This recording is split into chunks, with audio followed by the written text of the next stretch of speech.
দিদি নিখিলদা আজকে আসবে না? কেন রে? না এমনি, নিখিলদা এলে তো সুজয় থেকে কাটলেট আনায়, তাই নিখিলদার খোঁজ করছি। পেটুক গোসাই আমার। গোসাইরা বুঝি মটন কাটলেট খায়? কি ফাজিল হয়েছে এই ছেলেটা। বাবা কোথায় রে? দাবা খেলতে গেছে। ওই তো বলতে বলতেই নিখিলদা চলে এসছে। দাও টাকা দাও। টাকা দাও। কিসের টাকা? কাটলেট আনবো, টাকা দাও। এই নে টাকা নে, ধর যা।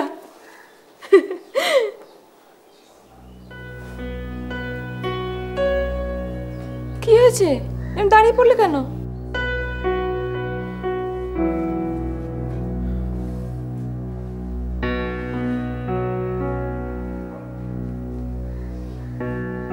নিখিল, তোমার চোখ মুখ এরকম লাগছে কেন? আমাকে তো অমনি দেখতে। সুন্দর দেখতে পেলে ভারী অহংকার না?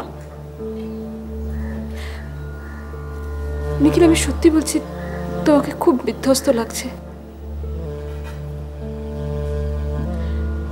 চাকরির জন্য হন্য হয়ে ঘুরছো বুঝি?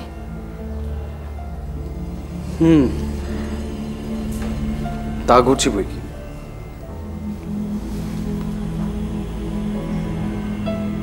আচ্ছা নিখিল, আমার থেকে টাকা নিতে তুমি আজও সংকোচ বোধ করো, তাই না?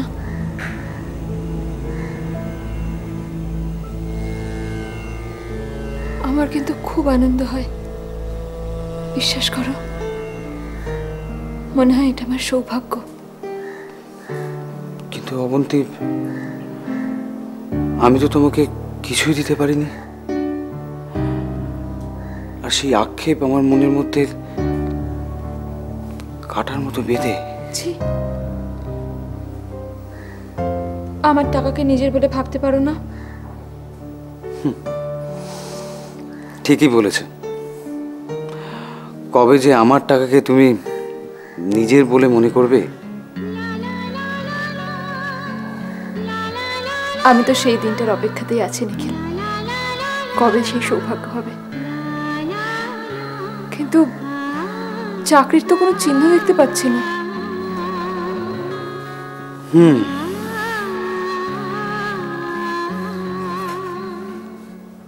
একটা চিহ্নের সন্ধান পাওয়া গেছে। কি? যাদবপুরে একটা ল্যাবরেটরিতে কেমিস্ট্রির কাজ। আমার মন বলছে দেখো, এই চাকরিটা তোমার হবে। ভরসা হয় না। কেন? খোঁজ নিয়ে দেখেছি আমার থেকেও একজন কোয়ালিফাইড ক্যান্ডিডেট আছে ওখানে। রিসার্চের রেকর্ড খুব ভালো, তারপর এমএসসি। কি নাম বলো তো? নামটা ঠিক মনে পড়ছে না। মিত্র, হ্যাঁ শেখর মিত্র।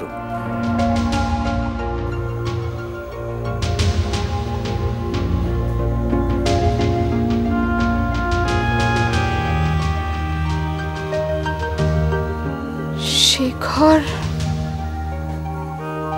মিত্র? ম্যানেজিং ডিরেক্টর বলেছে যে শেখর মিত্র যদি চাকরিটা অ্যাকসেপ্ট না করে তাহলে চাকরিটা আমি পাবো। কিন্তু সে কি আর আমার কপালে ঘটবে? যদি ঘটে যায়?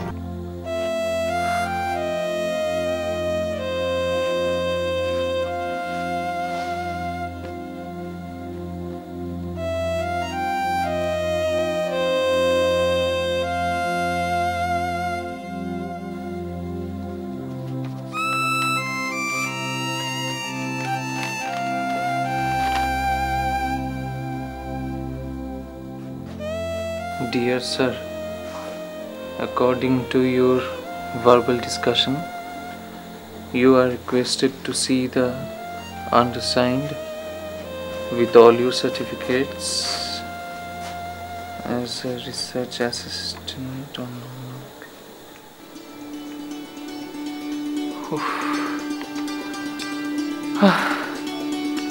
যাক।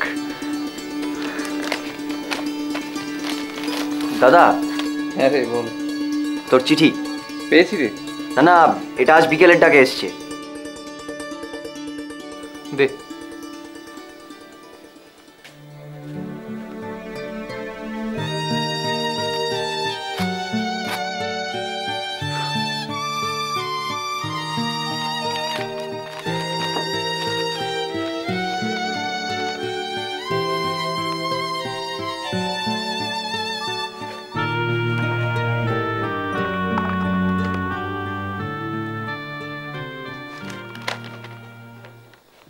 বাধ্য হয়ে আবার আপনাকেই স্মরণ করছি। আমার অনুরোধ, একবার আমাদের বাড়িতে আসবেন। আমার নতুন ঠিকানাটা দিলাম। হয় আজ নয় কাল সন্ধেবেলা আপনার অপেক্ষায় থাকব। নমস্কার নেবেন। ইতি অবন্তী সরকার।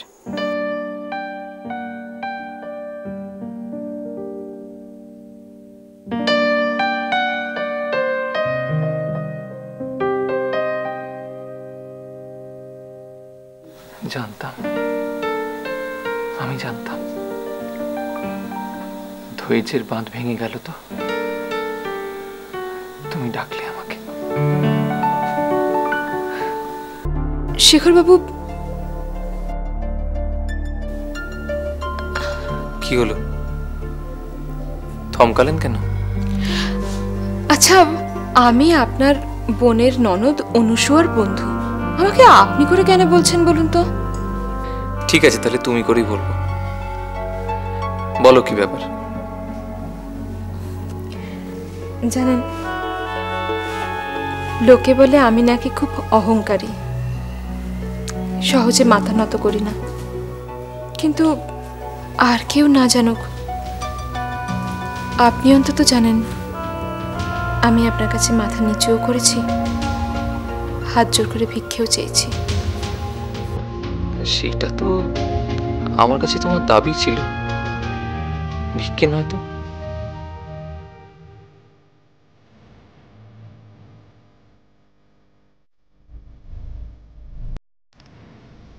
আমি জানি না সেদিন এতটা মনের জোর আমি পেয়েছিলাম কি করে।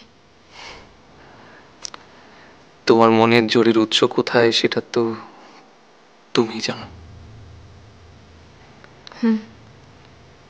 সেটা জানি, কারণ আপনাকে দেখে আমি এইটুকুনি বুঝেছিলাম, আপনি আমার অনুরোধ কখনোই ফেলতে পারবেন না। আমি তো ভাবলাম যে আমার কাছে একটা উপকারের অনুরোধ চেয়ে তুমি খুব লজ্জা পেয়ে বোধহয় আমাকে ভুলতে চাইছো। আপনার কাছে আমার কোনো লজ্জা, কোনো সংকোচ নেই শেখরবাবু। তাই তো দেখুন না, আজ যখন বিপদে পড়েছি তখন সেই আপনাকেই ডেকে পাঠিয়েছি। কিসের বিপদ?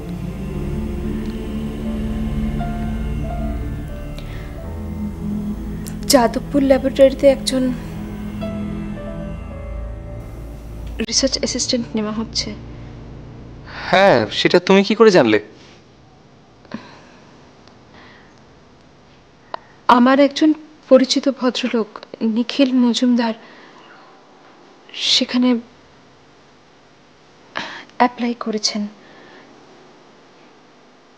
হবে হয়তো। আমি কি করতে পারি বলো? আসলে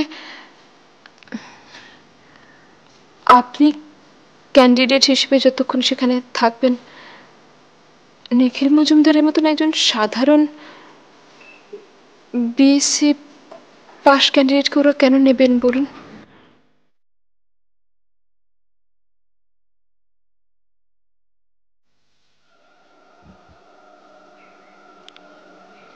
তুমি কি বলতে চাইছো বলো তো? নিখিল মজুমদারের চাকরি পাওয়া না পাওয়ার সঙ্গে তোমার কি সম্পর্ক আমি তো বুঝতে পারছি না। নিখিল মজুমদার তোমার চাকরিটা না পেলে আমাদের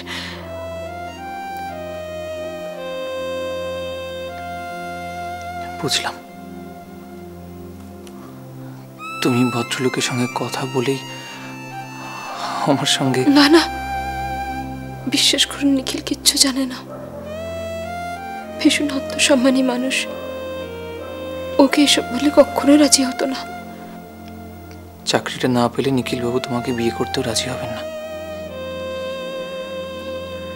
হয়তো করবে, কিন্তু তুমি করবে না, তাই তো? আপনি তো সবই জানেন। আমার আর কিছু জানার দরকার নেই অবন্তী। চল। শেখর বাবু, আপনার উপর আমার কোনো অধিকার নেই, তবু আপনার কাছে আমি দাবি করছি। অধিকার ছিল,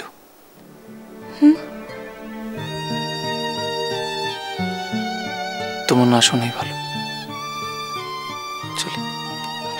আপনি কি আমার উপর রাগ করে যাচ্ছেন? না না,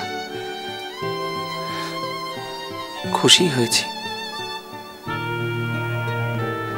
তাও তো জীবনে কাউকে ভালোবাসতে পেরেছ।